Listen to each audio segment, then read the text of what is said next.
Donc, juste Jonathan, là nous sommes au forum 104, toujours avec, Isabelle Deveau. Pourriez-vous nous résumer un peu vos recherches concernant l'architecture sacrée et notamment son émergence dans les plans urbains du XXe siècle? Vous faites allusion aux différents zodiaques qui sont oui, créés notamment, dans l'urbanisme, et en particulier au zodiaque de Charras qui existe à Courbevoie et qui s'est prolongé à La Défense, à Paris La Défense. Or, ça a été créé par un architecte en chef de l'État, M. Potier, qui a créé les jardins du Trocadéro à la même époque, donc en 1905. Donc quand on voit qu'un architecte de l'État est capable de s'intéresser aux constellations du zodiaque en disant le temps est enfin venu d'édifier des bâtiments aux constellations du zodiaque, c'est qu'il avait compris que le zodiaque avait une influence considérable pour nous terriens. Or, il a été fait d'une manière étonnante, c'est-à-dire que le zodiaque n'est pas absolu, certaines choses sont dans le désordre, par contre les signes de feu sont parfaits, les signes le Verseau est magnifique, c'est mis dans un espèce de désordre, et le tout tourne autour du fameux marché qui s'appelle je suis en train de chercher. Le zodiaque Charras, tout simplement. Et alors, il y a eu des précédents évidemment dans l'histoire. Est-ce que ça s'inscrit dans une sorte de tradition? Ça rejoint la tradition des cathédrales, à laquelle je m'étais intéressé dès le début par tout simplement par Vézelay, puisque tout le monde connaît le fameux portique de Vézelay avec les signes astrologiques et les signes des saisons. J'ai retrouvé la même chose d'une manière magistrale à Amiens. Puis ensuite,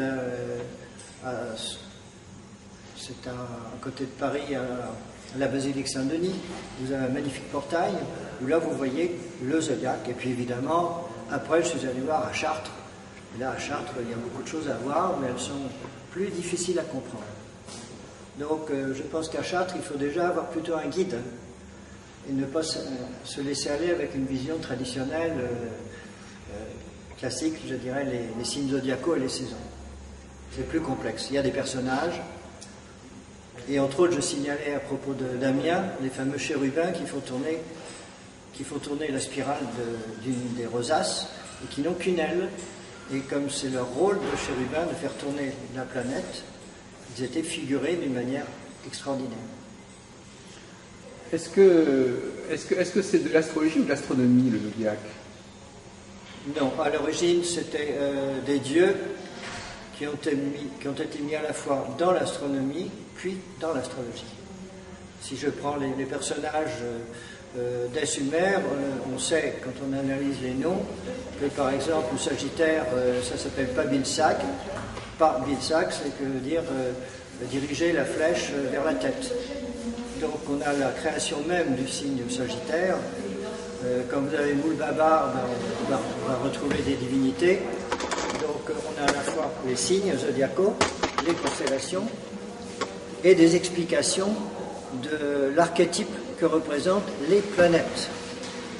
Et contrairement à certains, les constellations, d'après Alice Bellet dont on parlait précédemment, les constellations sont les émetteurs d'archétypes qui sont retranscrits d'une certaine manière par les planètes sous forme de triangle en théorie.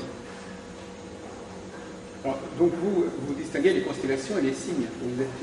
Vous combinez les deux, c'est une combinaison totale, parce que si vous comprenez que Pabilsac, le Sagittaire, il est désigné comme étant l'équivalent de Zeus, Jupiter, ce qui vous dirige au bout de la flèche, ça veut dire, le signe du Sagittaire, c'est le signe de Jupiter, le signe de Zeus, qui veut dire je vous dirige, vous êtes un être, et vous le savez.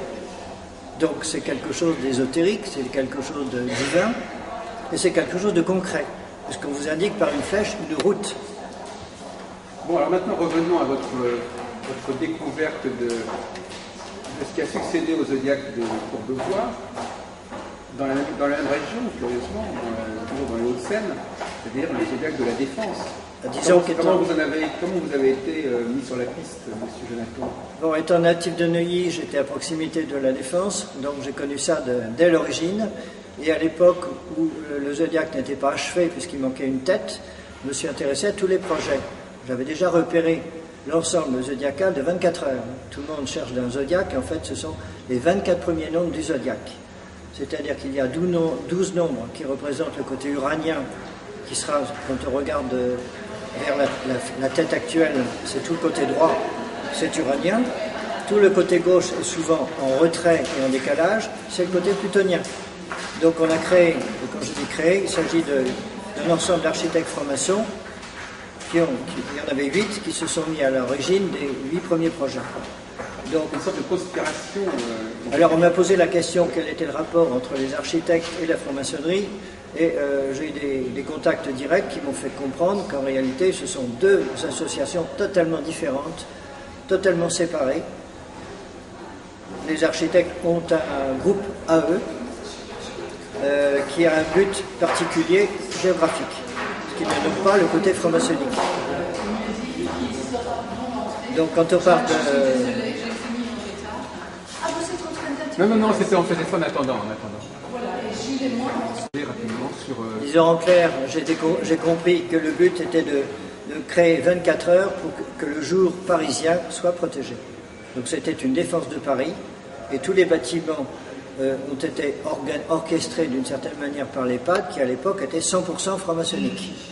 Mais j'ai discuté avec les architectes de l'EHPAD, ils ne sont pas responsables des immeubles, par contre ils contribuent à la décoration, à l'architecture des objets d'art, et parfois ils proposent des noms.